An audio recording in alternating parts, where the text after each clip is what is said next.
जय राधा माधव कुंज बिहारी, जय राधा माधव कुंज बिहारी, जय गोपी जन वल्लभ गिरिवरधारी, जय गोपी जन वल्लभ गिरिवरधारी,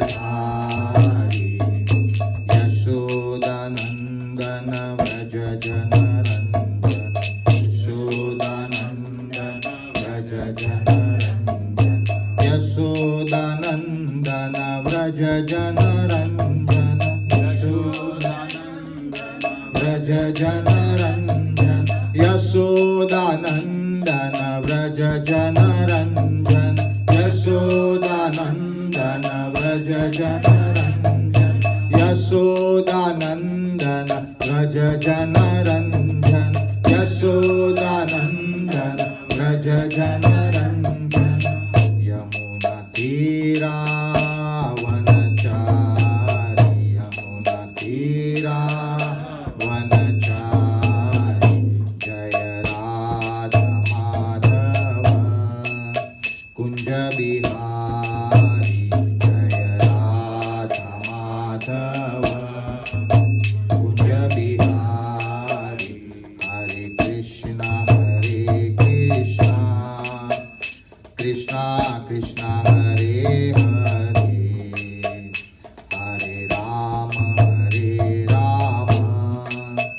राम राम हरे हरे, हरे कृष्णा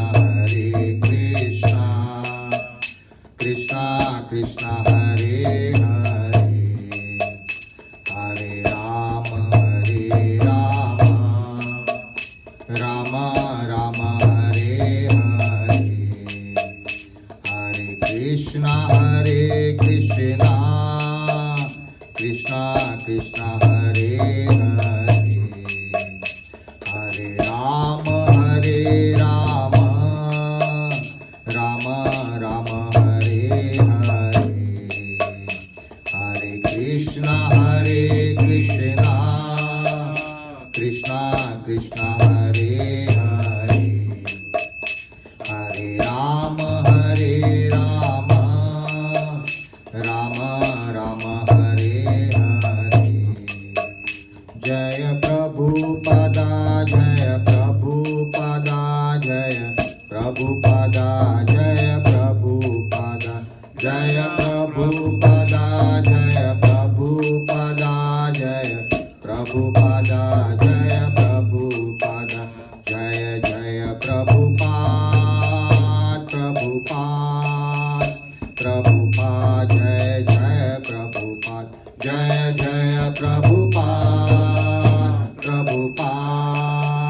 प्रभुपाद, जय जय प्रभुपाद, निताय गौरांग हरि बोल हरि बोल हरि बोल, निताय गौरांग हरि बोल, निताय गौरांग हरि बोल हरि बोल हरि बोल, निताय गौरांग हरि बोल।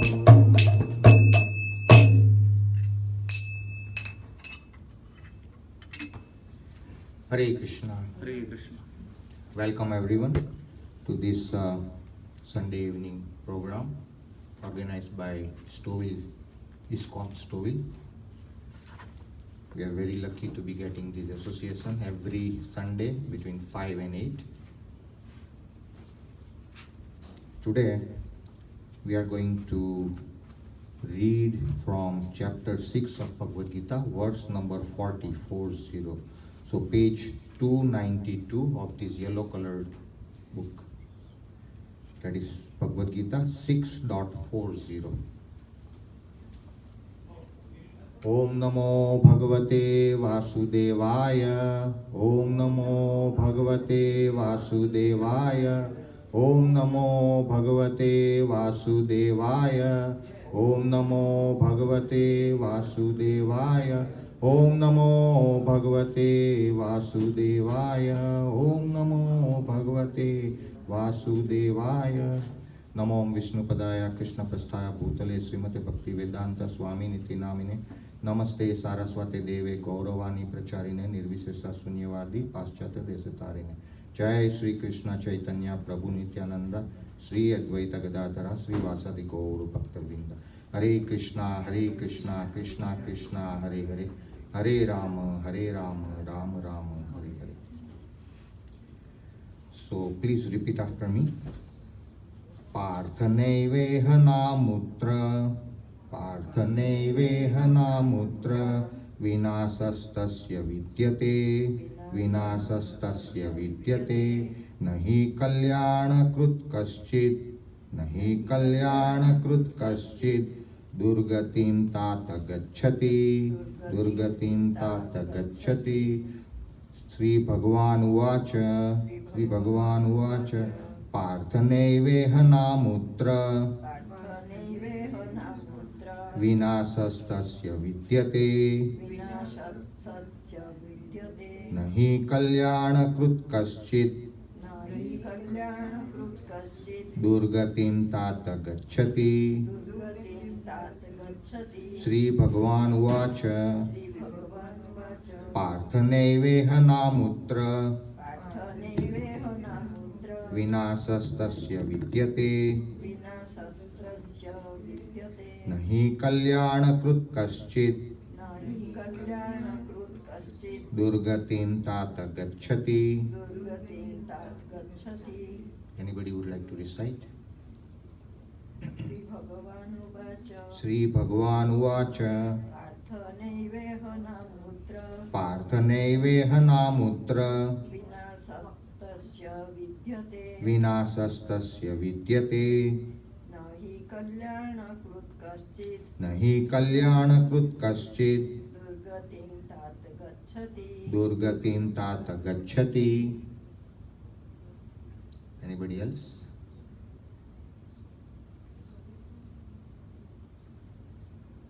वीरबाला माता जी. श्री भगवान उवाच श्री भगवान उवाच पार्थनैवेह नामुत्र विनाशस्तस्य विद्यते न हि कल्याणकृत् कश्चित् दुर्गतिं तात गच्छति. Thank you, Mata. Mata, you want to recite? Please. Shri भगवान उवाच पार्थनैवेह नामुत्र विनाशस्तस्य विद्यते न हि कल्याणकृत् कश्चित् दुर्गतिं तात गच्छति. Thank you, Mataji. Anybody else? Thank you. Anybody would like to recite the translation? Sure, please go ahead. Translation by Srila Prabhupada. The Supreme Personality of Godhead said, Son of Pritha, a transcendentalist engaged in auspicious activities does not meet with destruction either in this world or in this spiritual world. One who does good, my friend, is never overcome by evil. Thank you. Thank you so much. Anybody would like to read purport? Sure. Purport by Srila Prabhupada. Jai Shri Prabhupada. In the Srimad Bhagavatam, Canto 1, Chapter 5, Text 17, Sri Narada Muni instructs Vyasdev as follows. Tyaktva swadharmam charanam bhujam harer bhajan apakota pratet tato yadhi yatra kava badram abud amushyakim kovarta arto bhajatam swadharmataha.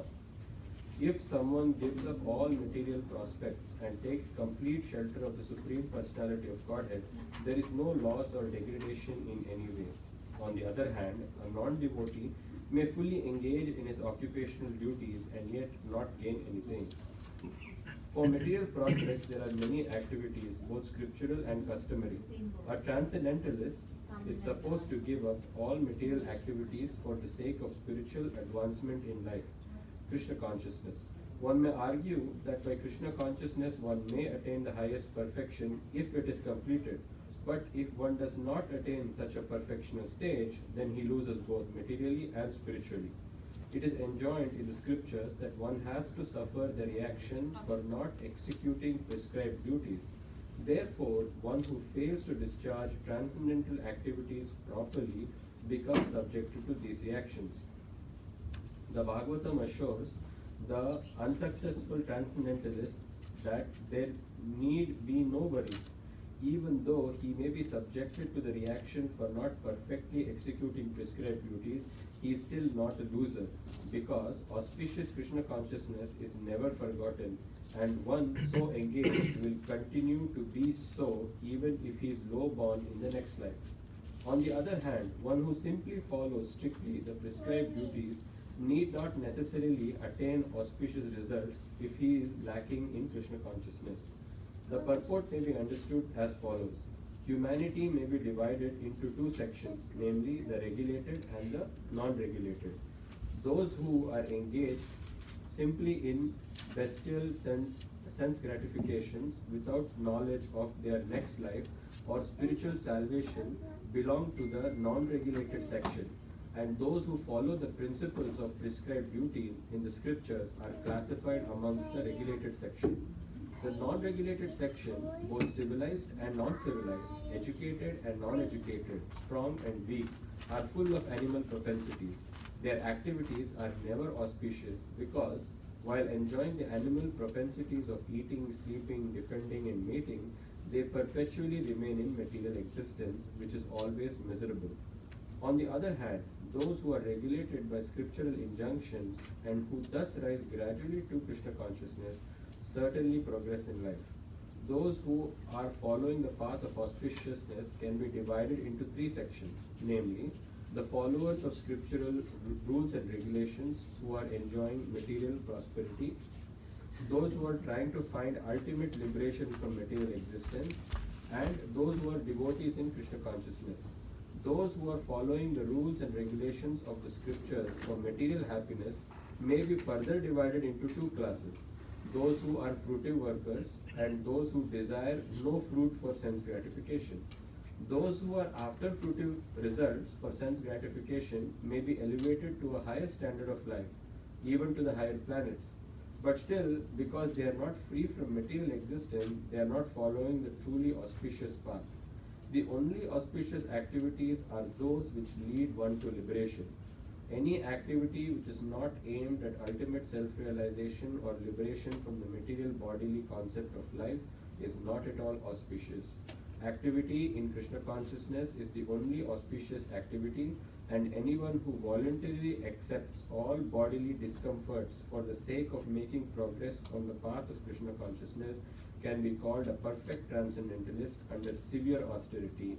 And because the Eightfold Yoga system is directed towards the ultimate realization of Krishna consciousness, such practice is also auspicious, and no one who is trying his best in this matter need fear degradation.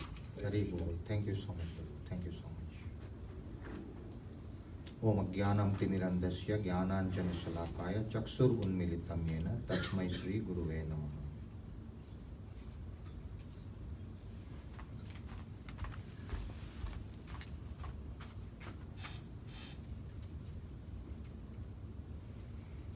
Hare Krishna. Welcome again to today evening's class. We are so lucky, at least I can see, it's an inclement weather today, very cold, single digit, plus it's drizzling. Still, devotees made a point to come here. So welcome everyone again. That's very, very lucky to be here, at least spending 2-3 hours in a week, very nice to see all of you. So today, we are studying the Bhagavad Gita 6.40. Although I am not qualified to speak on any of the scriptures, with the mercy of Guru and Gauranga, I'm given this opportunity. So I'll try to speak few words just for my own purification, but please bless me such that whatever words are spoken are pleasing to Sri Sri Guru and Gauranga. Thank you. So what is the title of chapter 6? Can anybody tell me? Dhyana Yoga. So we have been discussing about Dhyana Yoga, and we are almost at the fag end of this chapter. I'll try to make it as simple as possible. First of all, I would like to ask, what is the who is having the conversation in the whole of Bhagavad Gita, between who and who? Can anybody? Krishna and Arjuna. Very nice. That was a simple question. Very easy, right? Now, another question on that, Mataji's and Prabhu's. In which capacity Arjuna and Krishna are discussing? Or what is the relationship in which they are discussing? Or they are asking questions and they are answering to every one of us. What's the capacity? So what's the relationship? First they are friends and then Yes, when Mataji. Arjuna surrendered. Beautiful. then Beautiful, they Mataji. become Guru and Sri. Exactly, Madi. That's exactly what I was expecting. Krishna said in Bhagavad Gita to Arjuna that you are my dearmost devotee and you are my friend. But as you rightly pointed out, I wanted to bring everyone to 2.7. 2.7 on Bhagavad Gita is turning the table. So a dialogue between a friend and a friend turns into a dialogue between a spiritual master and a disciple, as Mataji rightly pointed out. He says, Karpanya doso pahata swabhava pruchhami tvam dharma samudha cheta yachreyasyanishchitam bruhi tanme sisyasteham sadimam tvam prapannam. So here the fourth line, sisyasteham sadimam tvam prapannam. That is where Arjuna said to Krishna that now, because I am so much bewildered and I do not know, I am confused about my duty, I now surrender unto you. I am a soul surrendered unto you. So now I am your disciple and a soul surrendered unto you. Please instruct me. This is the words from when Arjuna accepted Krishna as his spiritual master, and Krishna in turn accepted Arjuna as his disciple.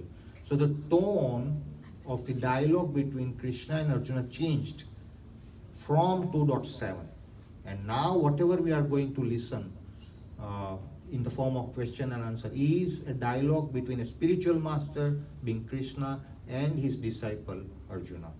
So we all know that spiritual master always tries to elevate the disciple through all the means. So spiritual master would suggest all the ways which disciple can follow along and elevate himself spiritually. Spiritual master wouldn't want to keep anything away in imparting with the knowledge to the disciple. And so Krishna has been discussing from chapter 2 to 6 on or to 6 here. Karma yoga he has discussed in detail. We have seen in the past. Jnana yoga he has discussed, and now he is discussing what? Dhyana yoga.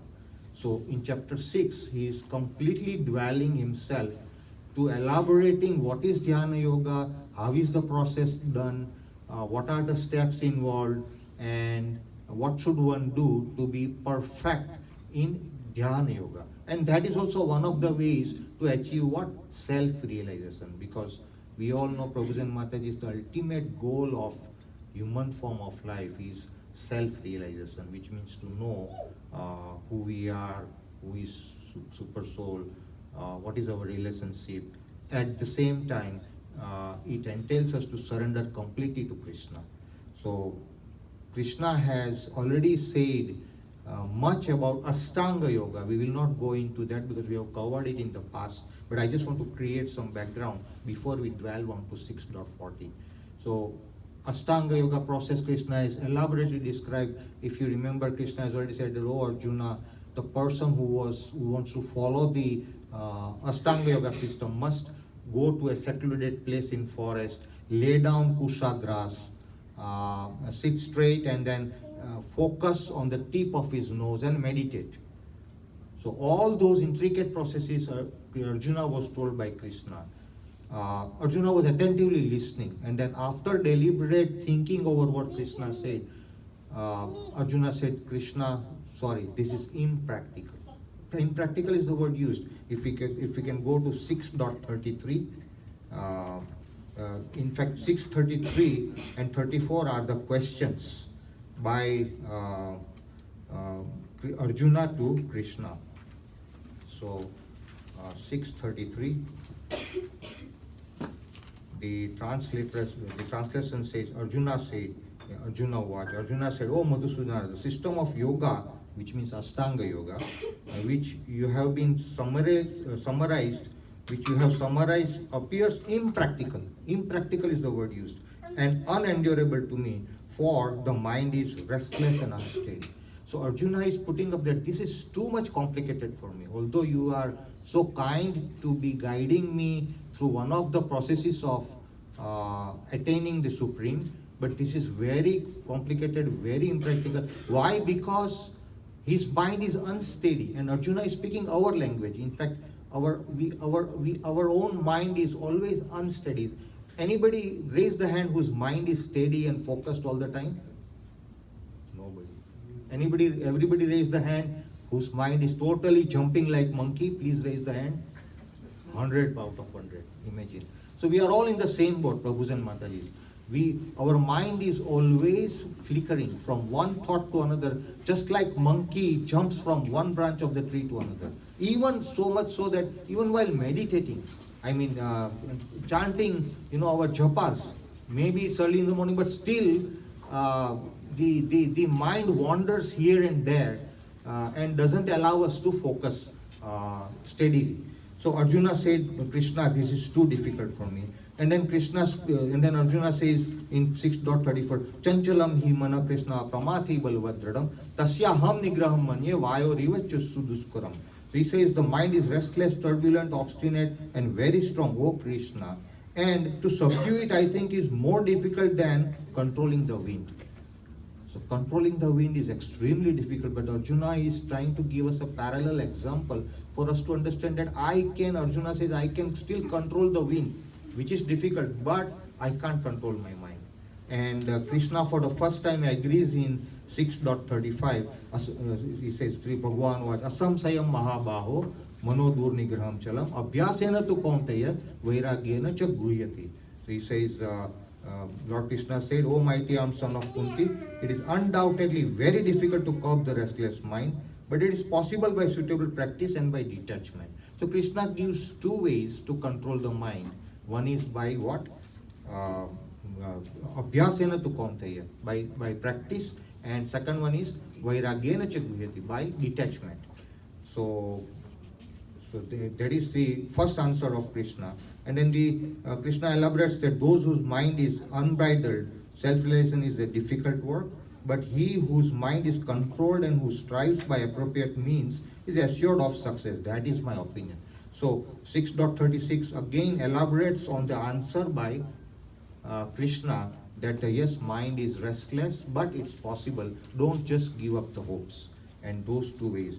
And then this is where it lays down the foundation to our 6.40. Then the next three slokas, 37, 38 and 39, again Arjuna asks that, Arjuna asks a very pertinent question, and this question is very, very relevant to the current day and age. And that is what we will dwell into. So Arjuna said, O Krishna, what is the destination of the unsuccessful transcendentalist who in the beginning takes to the process of self-realization with faith, but who later desists due to worldly mindedness and thus does not attain perfection in mysticism? So Arjuna is trying to bring forth a case where a person has given up all the material duties, opulences, job postings, whatever material designations he had, and trying to go into the spirituality. And then he might have spent few more years in the spirituality with the result that now he can't go back because those years have been forsaken. But having entered the spirituality, it's not that easy for the person to still further travel on spiritual path, because as the person travels, he or she, Krishna's Maya will pull the leg from behind. So Devi esa gunamayi mama Maya duratyaya. It's so difficult. So that person would feel dejected that, I have been going on the path of spirituality. I have spent maybe 10, 15 years. So now to go back to material opulences is done because that age is gone. But then now I am finding the path of spirituality also difficult. So what do I do? So Arjuna, it's a very pertinent question Arjuna is asking to Krishna. And this is very, very relevant because we have seen many, many cases whereby a person has left his job, a person has left whatever opulences he had because he came in touch with some devotees. And then 10 years, 15 years, he has been very studious, very sincerely person must be trying. And then all of a sudden he finds out, this is getting difficult and difficult. Why? Because Maya is mandated to bring someone off the track. That is the mandate of the Maya. And that is where Krishna tests that person's determination, that how far the person is determined. And when person is defeated by Maya, the person will feel that I can't proceed on this path. But then he can't go back because 10, 15 years have already gone. So now he is neither on the material side nor on the spiritual side. It's a lose-lose situation according to Arjuna's conception. So Arjuna is asking very, very pertinent, very relevant question. What will happen to that person, that transcendentalist who is on his path but who has been deviated because of the worldly mindedness, because of the Maya, because of these glitters of the world? He got virtually defeated and he can't proceed on the spiritual path. Furthermore, Arjuna asks in 38 that, O mighty arm Krishna, does not such a man who is bewildered from the path of transcendence fall away from both spiritual and material success and perish like a riven cloud with no position in any sphere? So, when a cloud is separated, smaller cloud from the bigger cloud, now the cloud wants to join the other cloud. Now it's in the mid, but by that time the wind blows and then this riven cloud disperses. So now this riven cloud is neither belonging to the bigger cloud left behind, nor it could go to the front cloud to join. Why? Because of wind. So same position happens. Arjuna gives an example. And then another elaboration Arjuna does in the 39th verse. This is my doubt, O Krishna, and I ask you to dispel it completely. But for you, no one is to be found who can destroy this doubt. And we have seen this verse last week. Mataji had really nicely explained that Arjuna says, without you, I cannot have any answer to this very pertinent question. And this is where any spiritual master, Prabhus and Matajis, is always pleased by pertinent questions, by the questions which invoke the knowledge to come out from the Tattva-darsina.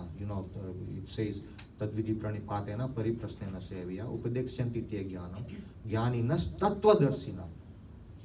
Render the devotion, approach the spiritual master, render the devotional service to him, inquire from him submissively, and the spiritual master will invariably impart the knowledge. Why? Because he is Tattva-darsana, Jnaninas Tattva-darsana. He is Tattva-darsana, he has seen the truth. And spiritual master will always be very happy with such questions, inquisitive questions. As much as we have seen Sukadeva Goswami getting pleased with the questions of Parikshit Maharaj. As much as we have seen Suta Goswami getting very pleased with Saunakadi rishis, in the Naimisharanya. So all the spiritual masters would want the disciple to ask questions. And those questions should be very inquisitive, very sincere, as Arjuna asked Krishna in 37, 38 and 39. And surely enough, spiritual master will open up his wealth of knowledge, because he has seen that this disciple is inquisitive, is the right person to impart the knowledge, and because the spiritual master is Tattva-darsina, he will speak. And that is where 6.40 Krishna is again answering to Arjuna's question. And that's why he says, Sri Bhagavan Uvacha. The Supreme Personality of Godhead said, now this is 6.40, son of Pritha, a transcendentalist engaged in auspicious activities does not meet with destruction either in this world or in the spiritual world. One who does good, my friend, is never overcome by evil. So this was the background up to which 6.40 came, and Krishna says similar explanation. If you have got Bhagavad Gita, I would take you to 2.40. If you can open Bhagavad Gita chapter 2, verse number 40. It's on page number 107. It says, Neha Vikramanasosti Pratyavayo na vidyate Swalpam apyasya dharmasya trayate mahato bhayat. And the translation is, in this endeavor there is no loss or diminution, and a little advancement on this path can protect one from the most dangerous type of fear. So the purport is very similar to what we are studying 6.40, because there also Arjuna had asked, and Krishna is explaining that in this endeavor means the person who is walking very studiously, very sincerely on the path of spirituality. In that endeavor, Krishna says to Arjuna, there is no loss or diminution. Absolutely, you don't have to lose anything. Like Arjuna presented a lose-lose situation, that person, transcendentalist, is neither of the spiritual material opulence nor he will go in the spiritual, he is hanging between. It's a lose-lose situation. But Krishna is trying to that lose-lose situation into win-win situation. By what? By his answers. And the very first answer was in 2.40, that in this endeavor of spirituality, there is no loss or diminution. And a little advancement on this path can protect one from the most dangerous type of fear. Now, little advancement, one need not be a very expert to study all the spiritual matters. All what is required is a little effort, a little endeavor from our side, and that endeavor should be sincere and studious. Then Krishna would give intelligence. In later part of the Bhagavad Gita, even we'll see that Krishna tells Arjuna that to those people, to those devotees who are completely devoted to me, I will give them understanding by which they can come to me. So that is where we take the solace that if we make little progress, if we show our little sincerity in walking on the path of spirituality, Krishna is always there to help us. If we take one step, Krishna will take 10 steps to approach us.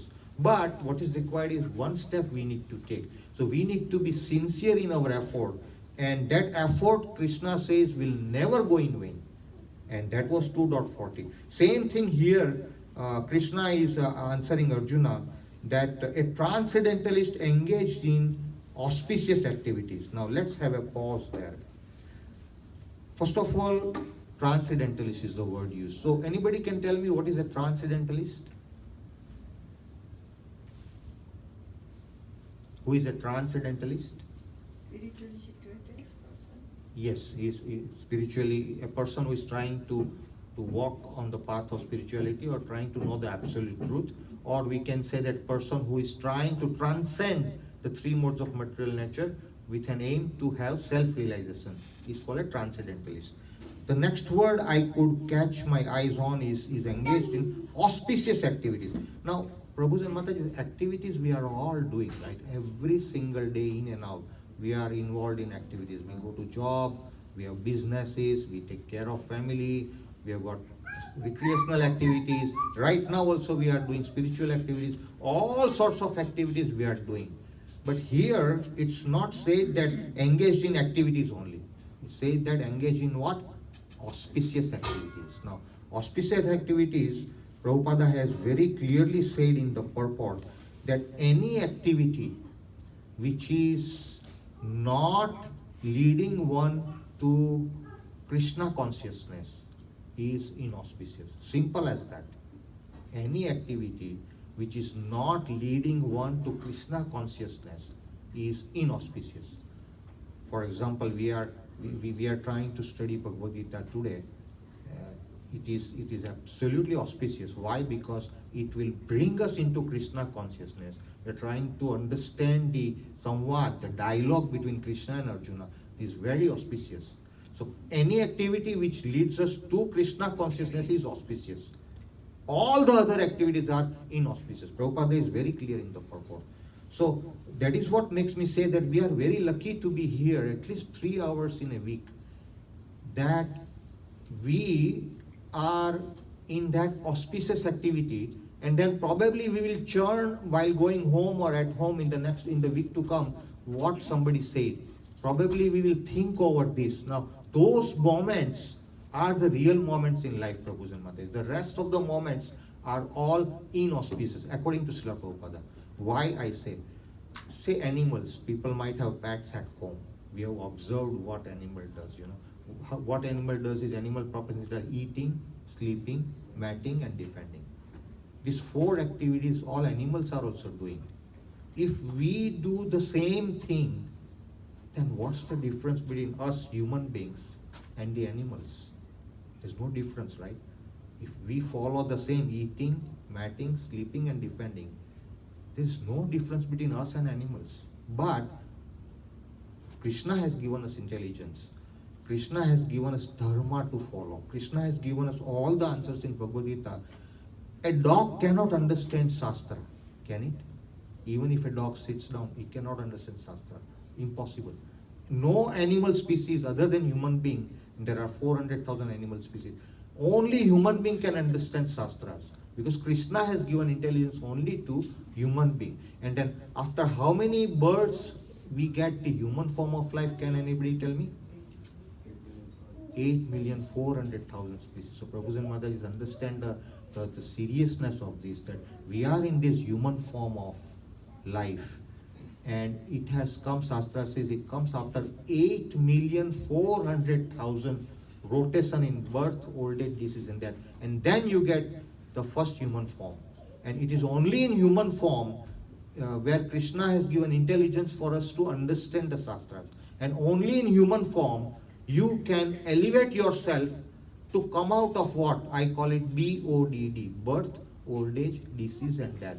Because if someone asks you what is the biggest problem in our life, somebody say, oh, my son and daughter is not behaving well. Somebody says, my boss is really, too much torture. Somebody says, I've got problem in finances. Somebody will say, I've got health issues. Somebody will say, I've got family issues. These are the issues, these are problems, of course, but that is on the material concept. On the spiritual concept, if you analyze, the biggest problem we have, Prabhus and Mataji, is birth, old age, disease and death. If you really think in depth, leaving out in chapter 2, Krishna says that we are not this body, we are the spirit soul. So on that note, considering that we are not this body, we are the spirit soul, we will ask ourselves, then what am I doing here? Then we will come to the conclusion that, okay, that's the problem. Having got birth in this material realm is a problem. And the first success of a person is when he realizes that there is a problem. Isn't it, Prabhu?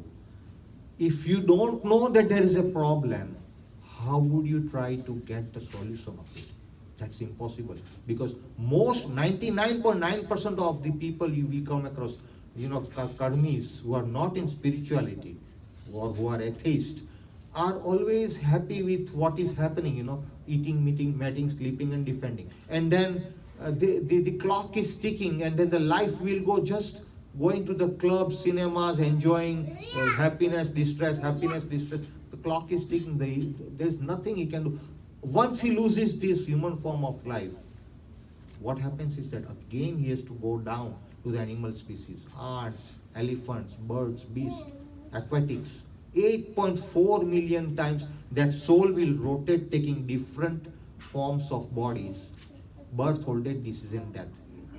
We need to come out of that, and then for that matter we need to become a transcendentalist, or at least inquire what is going on with me, why am I here? If I am the soul, as Krishna says, then who is controlling me? If it is a super soul, then what's my relationship with super soul? What am I supposed to be doing here? What is my duty? What is the ultimate aim of life? Majority of us, raise the hand if you are honest enough, raise the hand to confirm that we don't know our aim in life. Yes, majority. Honestly, I'm raising 2 hands, not 1. Because why? Timing, we are in Krishna consciousness moment. We are trying to understand. As soon as we step out, all the Maya will catch you. Now I have to take care of the family. Oh, tomorrow is a working day. Today is Sunday evening. Tomorrow is a working day. My boss has said, given me this project, let me start. Prabhu will start thinking, oh, I have to open my laptop even today because I have to prepare for tomorrow's presentation.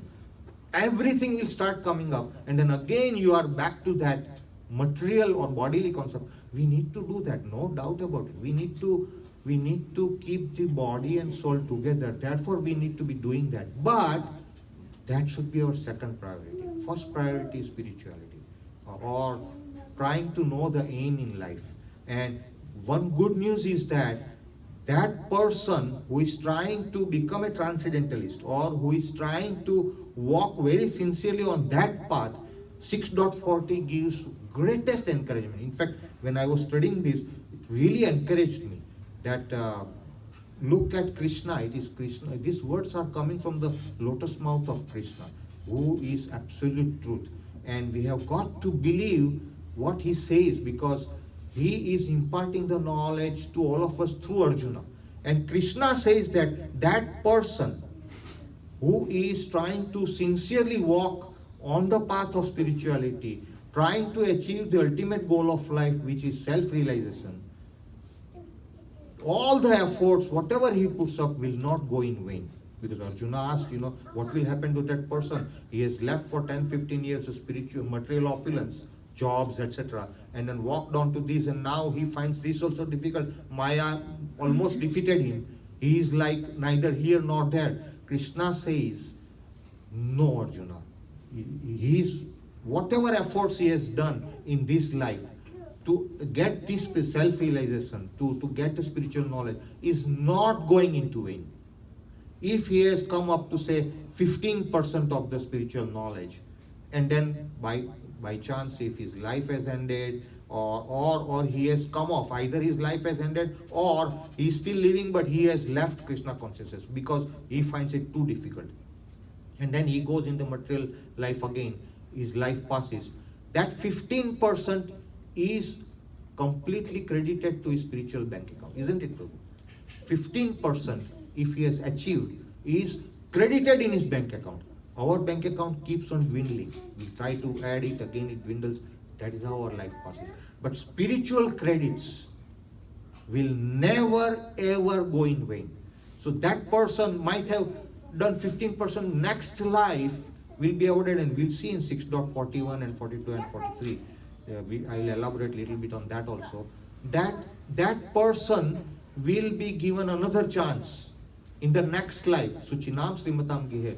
He might be born in a family of Suchinam, the pious people, righteous people, or Srimatam Gihe. He will be born in the aristocrat family, where he don't need to worry about finances. He don't need to worry about the way we worry. He don't need to worry. And then he will be able to focus completely and start from where? 16%. 15% already has gone into his account, in our case.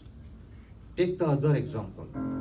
If, for example, a person has done up to 75, 80%, even 85, 90% of the spirituality. This is the second case, option 2.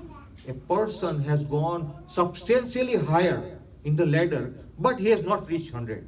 We are talking of the people who are between above 0 and less than 100. Second option is a person has gone up to 80, 85% and something happened and his life cut short, or his age done. What will happen? There Krishna says that that person will be starting from say 85, so 86% in the next life, but the next life will not be in the first option. When the person has got only say 15-20% of the spirituality, that person will be elevated to the higher planets. Krishna says in 6.41, higher planets, And higher planets means, the upper planetary system, Swargaloka, where the person lives for tens of thousands of years. One day of Swargaloka is about 6 months of Bhuloka. And that day, in that time frame, the person lives tens of thousands of years in Swargaloka, enjoying all the opulences. So Krishna says that that person who is in the option one, first one, he has not completed substantially, it's just 15-20% of the spirituality. That person will be elevated to the higher planetary system. He will be spending about 10,000 years enjoying all the opulences, because Sukrutis will not go in vain. So he will be given all the facilities there, and then he has to come down again. But while coming down again to Bhuloka, he will be given a place, he will be given a birth where Suchinam Srimatam Gehe. He will be given a birth in a house which is righteous people, such that the atmosphere right from the birth is conducive to his spirituality.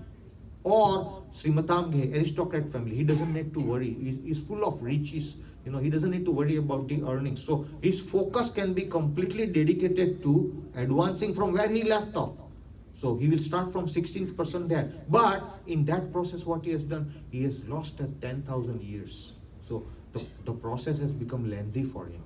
Why? Because he is not advanced substantially. But in the second case, where he is advanced 80-85%, and then the life ends, Krishna says that person will not be going to the upper planetary system. He will be given straight away birth in the righteous people or the Brahminical people family, where the atmosphere will be conducive, and he will start from that 86th person. So that means he will not be losing those 10,000 years in this Swargaloka. So that's an advantage. But that will come in this 6.41, 6.42. So coming back to 6.40, Prabhupada says that nobody will be losing anything by following the spirituality. And then there are lots of classifications. I will not go into that, because there are classifications of the people. Prabhupada is analyzing that people who can be divided into two categories: one who is following the regulated path, one who is following the unregulated path.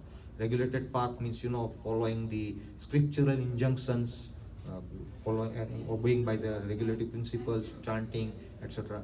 And the non-regulated path is majority of the people whom we see party goers, karmis who don't believe in God, unregulated, so animal propensities. And then again, regulated people will be classified into three: one who is following the scriptures, but who is karma yogi, who is fruity worker, and we fall in that category. The very first one, Prabhupada says, one of the three, Prabhupada says, if you go to the last para, those who are following the path of auspiciousness can be divided into three sections, namely the followers of spiritual rules and regulations who are enjoying material prosperity. I feel I fall in the first category, because we are enjoying material prosperity. Still, our mind is dwelling in the material things, although we are trying to achieve, but we are not there yet. So that's the first one. Second one is those who are trying to find ultimate liberation from material existence.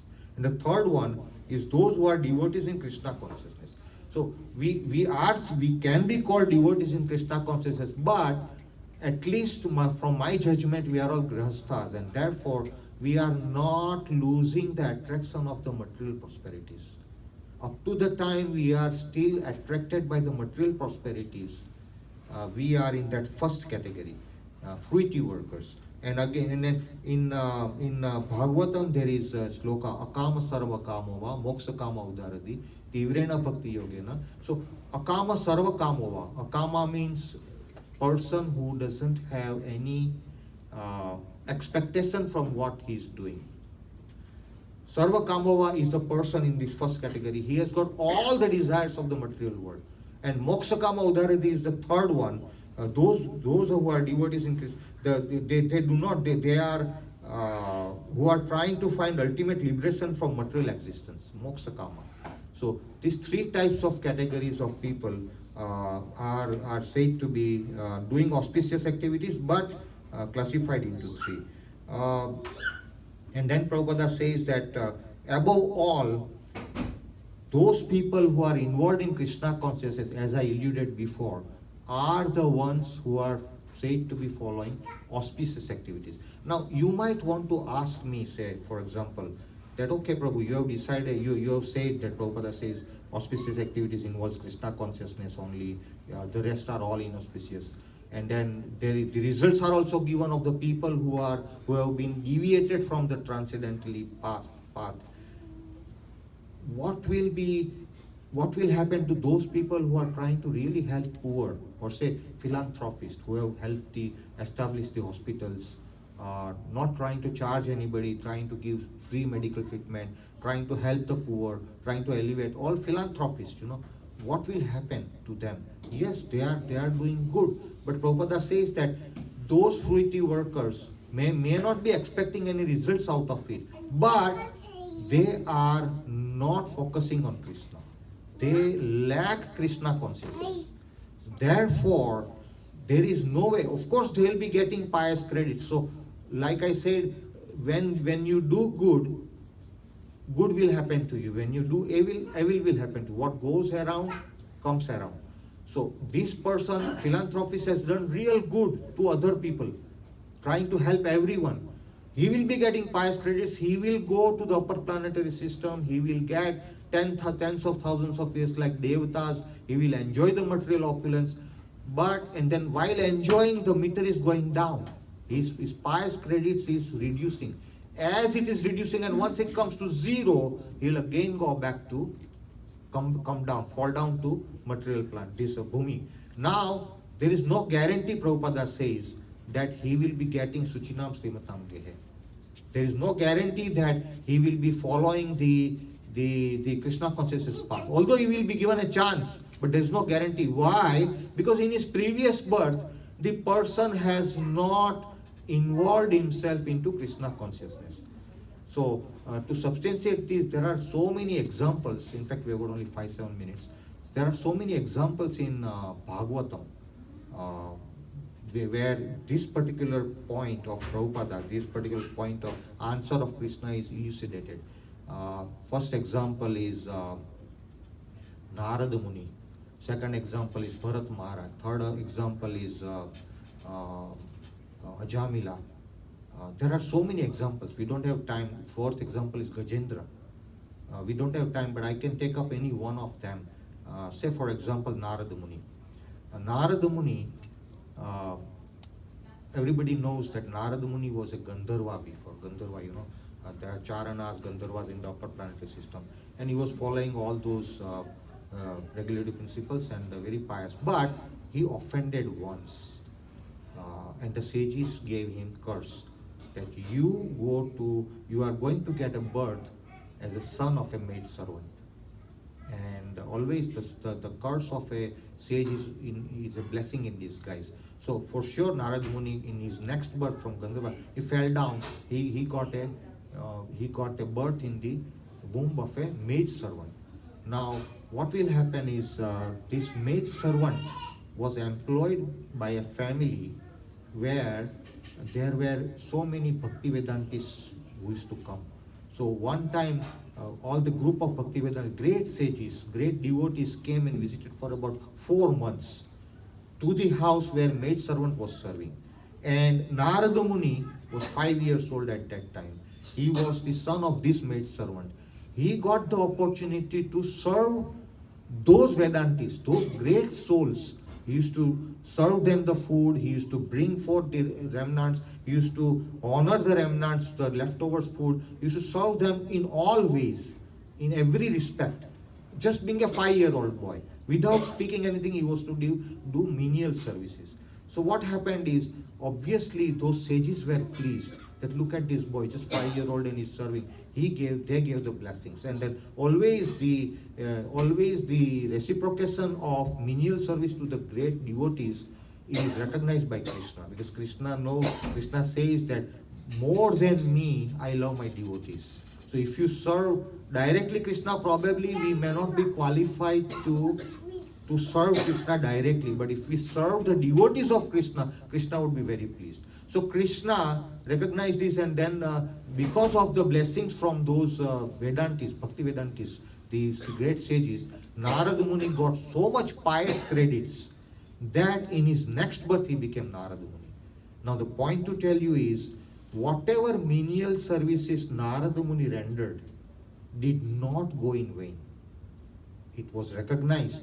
Why? Because any pious credits on the path of spirituality is never ever going into vain, and that is the whole point of 6.40. It is not going into vain. It is a great solace for all of us that whatever we are chanting, say whatever number of rounds we are chanting, Prabhus and Matajis, keep on doing that. Why? Because it's not going in vain.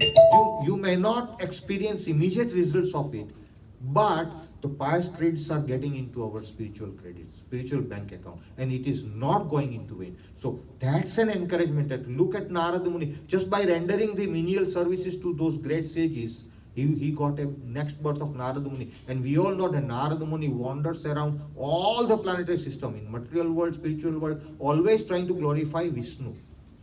So what an example. Same thing with Gajendra. Gajendra, everybody knows the story. He was Indradyumna Maharaj in his previous birth. But then, due to the curse, he became an elephant. But while being an Indradyumna Maharaj, he was completely absorbed in his devotional service.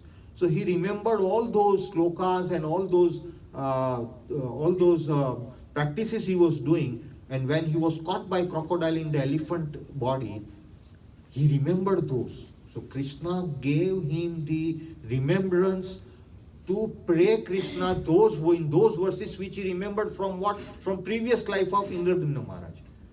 So Krishna helps those who have advanced even little. So there is no loss or diminution in this path of spirituality. That's all I need to say. So I will leave at least 4 or 5 minutes for you to have questions. If there is any questions, comments, please ask, or concerns.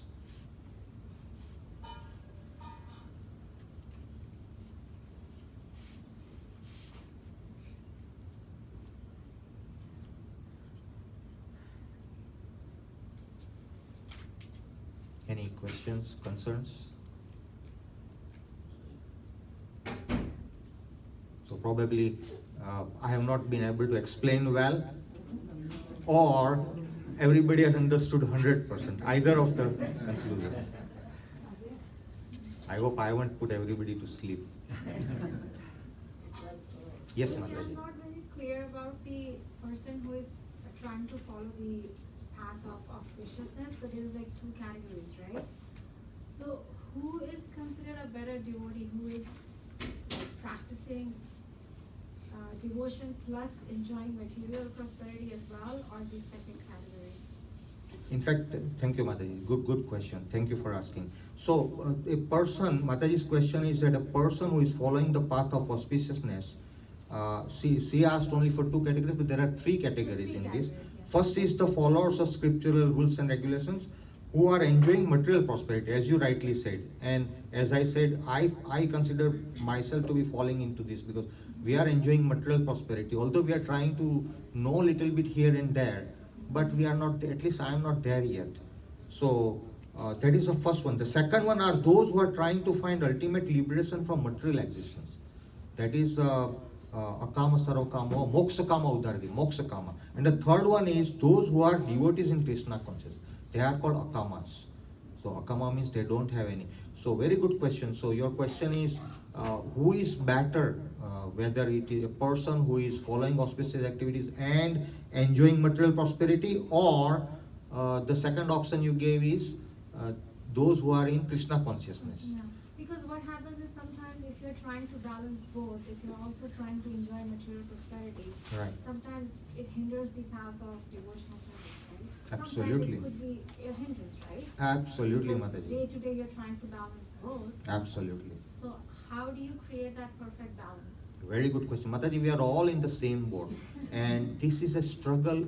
See, Rama and Ravana Yuddha is always going. It's not that it had happened in Treta Yuga. It's happening right now, but within ourselves. Kurukshetra battle is still happening within us. Always. Sometimes the the divine wins in our heart. Sometimes the demon wins in our. It's everybody's experience. How do we balance? Mataji, as I said in the beginning, we must first start from deciding the aim of life. That's the very first step. That what's the aim of my life? If we are fortunate enough to come in touch with some devotees, or say if we are fortunate enough to be reading scriptures like Bhagavad Gita, then we'll be inclined towards spirituality. Then in that event, we will come to a conclusion that my aim in life is to go back home, back to Godhead. And that is the perfect aim in life. Not that is, that should be our aim in life, to go back home, back to Godhead. Because as I said, the biggest problem in this human form of life, Mataji, is birth, old age, disease and death. And we are all suffering. There is no, Krishna is certified that this samsara is dukkhalayam asasvata. Dukkha, alaya is a house, dukkha is misery, it's a house of miseries. Krishna says. So there is no happiness in this world. Now, happiness and distress keeps on coming, sitosna sukha dukkha, Krishna says 2:14. That keeps on coming. What we feel that we are happy is nothing but absence of miseries. For example, you hold somebody's neck and drown him in the water. Half a minute, 1 minute, the person will be gasping for air, and then you pull him out, all of a sudden he will gasp, and then he will feel happy that now he was able to breathe something. So when he feels happy, it's not actually happiness, it's absence of misery. Misery was when his head was below the water, because he was not able to breathe air. But as soon as you pull him out, he will be happy. So that is our situation, Mataji, that we feel that we are happy in certain moments of life only when there is absence of misery, because it's always a cycle, happiness, distress, happiness. So when there is distress, we feel unhappy. But when there is happiness, but there is nothing like happiness, Prabhupada says. Absence of miseries we call in material realm to be happiness, but that's an illusion. So to break out of that, we must first decide the aim of life. That my aim should be to come out of this birth, old age, disease and death, because this dukkhalayam asasvata. Having got that decision, your priorities will automatically change.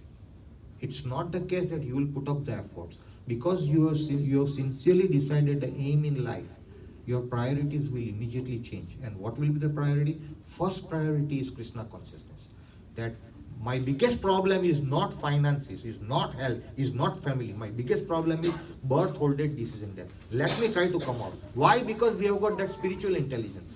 Evam buddhe param buddhva, Krishna says. We use our spiritual intelligence.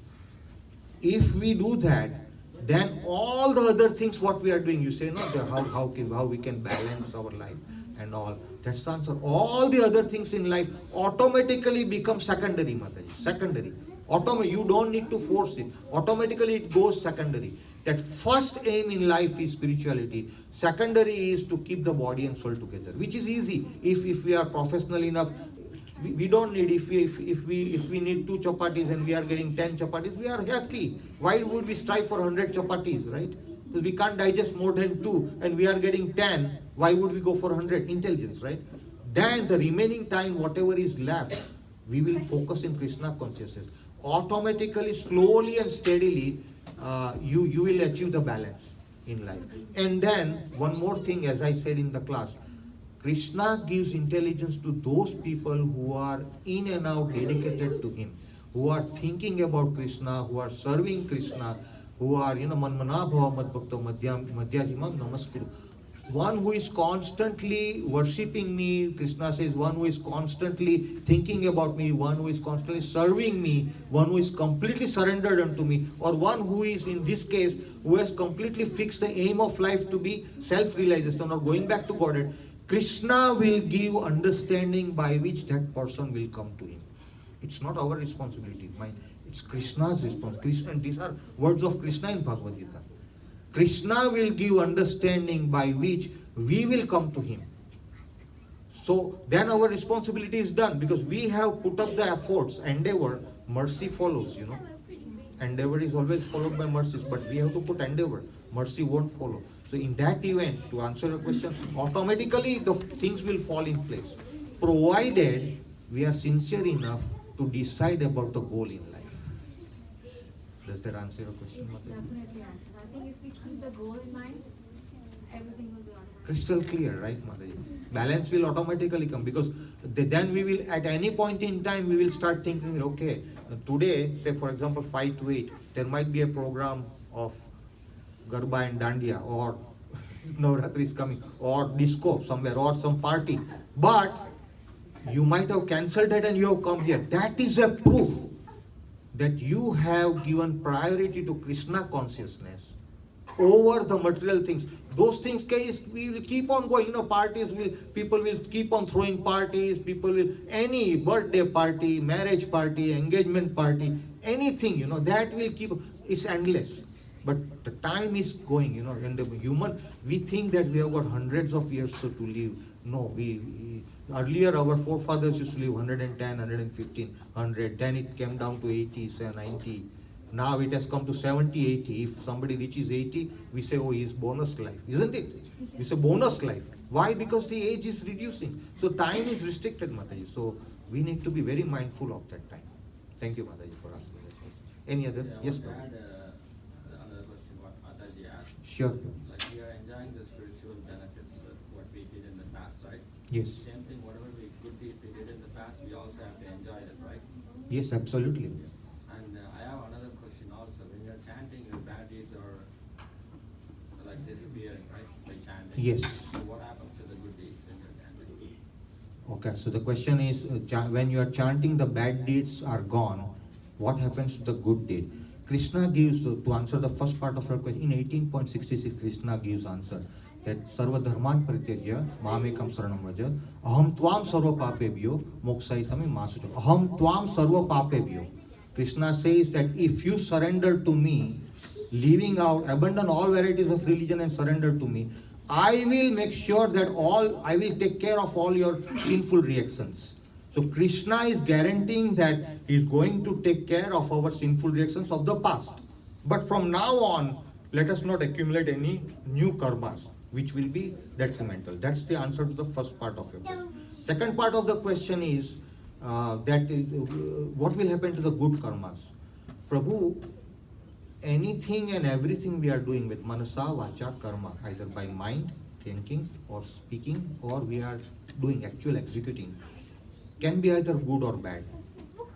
And anything good or bad has got karmic reactions. As I said, what goes around comes around. Krishna will never ever interfere with the karmic reactions of a person, because he has given free will. He has given a choice that you want to go to disco or you want to come here 3 hours. We came here, but not all the people are lucky enough. So in that event, Krishna will never ever interfere. So if you have done good, then you will be you will be given, opulences in the next birth. You will be, as I said, 10,000 years, and then you will enjoy those prosperities. And then as the kshine punya, as your pious credits comes down and becomes zero, you will fall down again. And fall down to either start Krishna consciousness from where you ended according to 6.40, or if you have not done Krishna in the good, your question says, what will happen to good karma? If that good karma is absence of Krishna consciousness, then there is no guarantee that you will start with Krishna consciousness. There is no guarantee. You will come down, you will be given another chance, but there is no guarantee. But in that good karma, if you have done some, even if you have chanted one Hare Krishna Mahamantra, this I am saying based on Prabhupada's this thing, on the strength of his words. Even one Hare Krishna Mahamantra, you have built up pious credits. Because not everyone can chant that. Only if Krishna is willing, that is happening. So that pious credit, you will definitely get another chance to start from where it ended. And that's the whole subject matter of 6.40. Does that answer your question, Prabhu? Yeah, it answers, but still I'm thinking like, say for example, I still have a good deeds from the past Yes. birth, but I'm continuing my spirituality in this birth. So I'm not, so whatever I'm doing, I'm sacrificing the results, end results. So I'm not accumulating good or bad results by chanting or being in the spiritual consciousness. But what happens to the previous one? Like, say, for example, you said that it's a bad deed, so you get a different birth, and That's right. You, by Krishna's mercy, you get like a spirituality, right? Right. But I'm continuing my spirituality regardless of my good deeds in the past. So if you are continuing your spirituality with the good, that is what you call good deeds, right? Auspicious activities. If you are Not auspicious activities, like in the previous, but you're favoring somebody, you're giving money or whatever. Yes. So that brings some good karma. Yes. So that what happens to that good karma? That's what I'm asking. For sure, you will enjoy that. Krishna will give you opportunity. That's what I said. That Prabhu, those philanthropists. Basically, you are indicating on the philanthropist people that you have done some good karma, help somebody, and definitely you have accumulated pious credits, and definitely you will need to. Krishna will give you another birth to enjoy those credits. For sure, if by chance he doesn't give you reward in this birth, then you will definitely be given a chance to enjoy those pious credits. You will be given chance to enjoy the opulences, but that is ksine punya. It will keep on diminishing. As you complete zero, come to the zero after enjoying everything, you will fall down again. Because, and in that there are two categories. As I said, if you have been doing Krishna consciousness, you will be given Suchinam Srimatam Gehe, you will be given another chance to start from where you ended. But if you have not at all involved in the Krishna consciousness, but only did philanthropist work like building hospitals, helping poor, without Krishna consciousness, then there is no guarantee, Prabhu.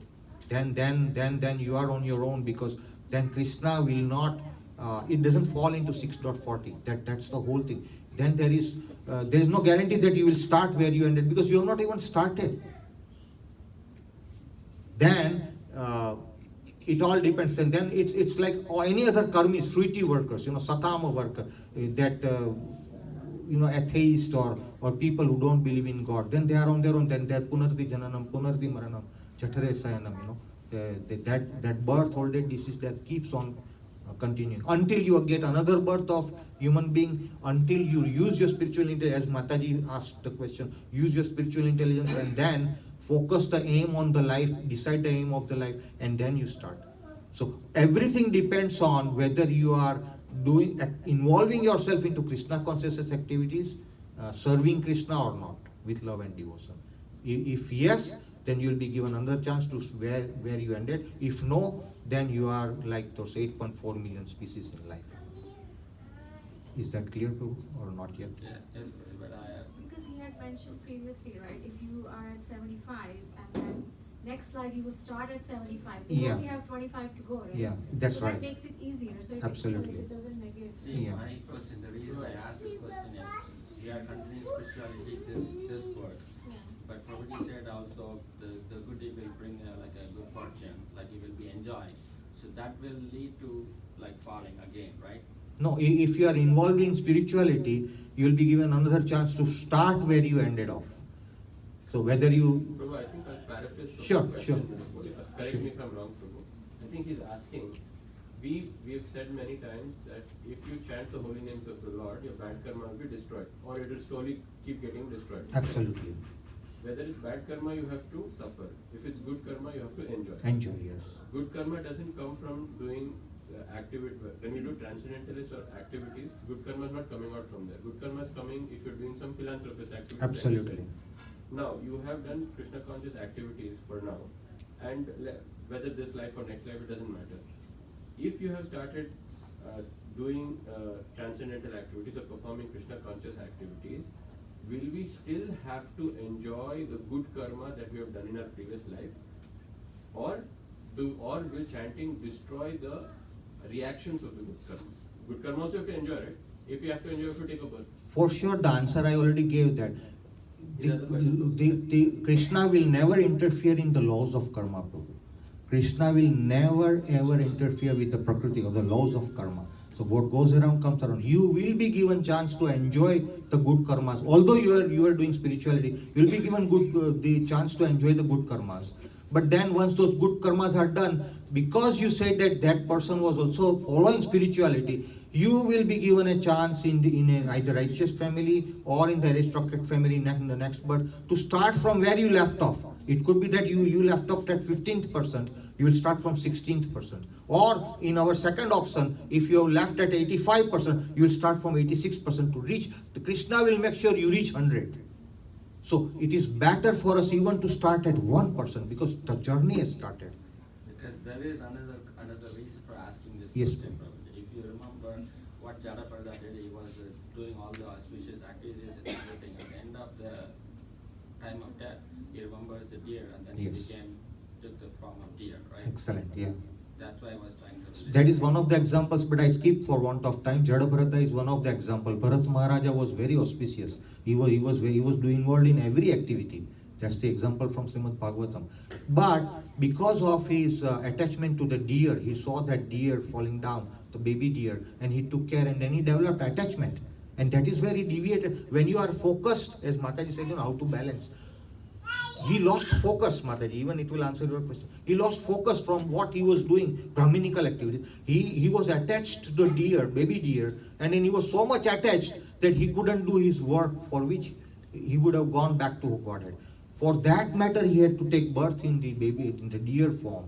But Krishna gave him in the remembrance, which generally people don't, but Krishna helped him to remember that he did this mistake of overly attaching himself to the deer, and therefore he fell down from the human species to the animal species.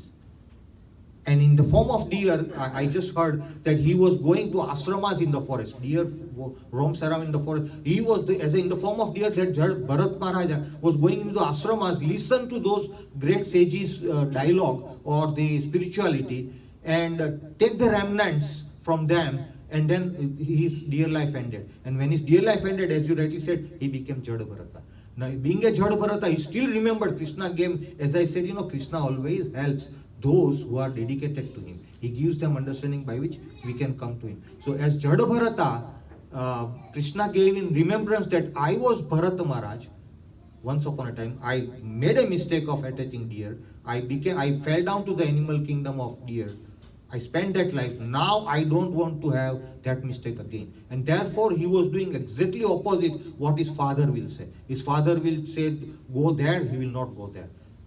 Do auspicious thing, he will not do. His father will say, keep cleanliness, he will be remaining dirty. So people thought that this is Jadabharata, and then ultimately, for want of time, I won't elaborate, but ultimately the people, the dacoits found him, and then he was very strong. So dacoits wanted to offer him as to Kali, Durga, as an offering, and dacoits were about to chop off this one, and Jadabharata is okay, chop my head off, because he was completely detached. That life or no life, he is constantly remembering Krishna, because Krishna gave him remembrance. That point came when Krishna helped Jadabharata through Kali. Kali came out as a deity form, took the sword and chopped off the head of this person, dacoit, who was to chop off this head, and then he was saved by Kali. So imagine how much Krishna has got that soft corner for his devotee who is strictly following what should be followed in Krishna consciousness. And he was, as a Jadabharata, he was constantly remembering Krishna. In fact, to that extent that he gave a beautiful dialogue to Rahuguna. We don't have time for that. To Rahuguna, and he gave a beautiful message. And then Rahuguna realized that this is not an ordinary person. The way he gave message, if you read Bhagavatam, wonderful, eye-popping. That, all spirituality given to Rahugana, and Rahugana recognized that this is not the ordinary soul. He was told to go for Palanquin, and then he got the realization. So ultimately Jadabharata was released, but then Krishna helped. The point to tell you is Krishna helped that person. Why? Because he did devotional service in his previous life. So we should be at least starting from zero. We are talking of above 0 and below 100, but if we remain at 0, Mataji, how can Krishna help? Then it will apply to that person who is just a karmi, punarti jananam. Then Krishna says, so you are on your own. Again, wait for 8.4 million species until you get the human birth, and then you will follow the path. Does that answer, Prabhu? Is that clear, Prabhu? So it's very important. Bottom line, Prabhu and Mataji's, bottom line, come out of 0. At least do 1%. Then we have got a chance that we'll start from 2% next time. Or if we are higher, then we know the 2 options, right? Hare Krishna. Thank you so much, Prabhus and Mataji. If I have done any mistake, please forgive me. Hare Krishna. Bhagavad Gita, Bhagavad Gita, please. Go to Hare Krishna.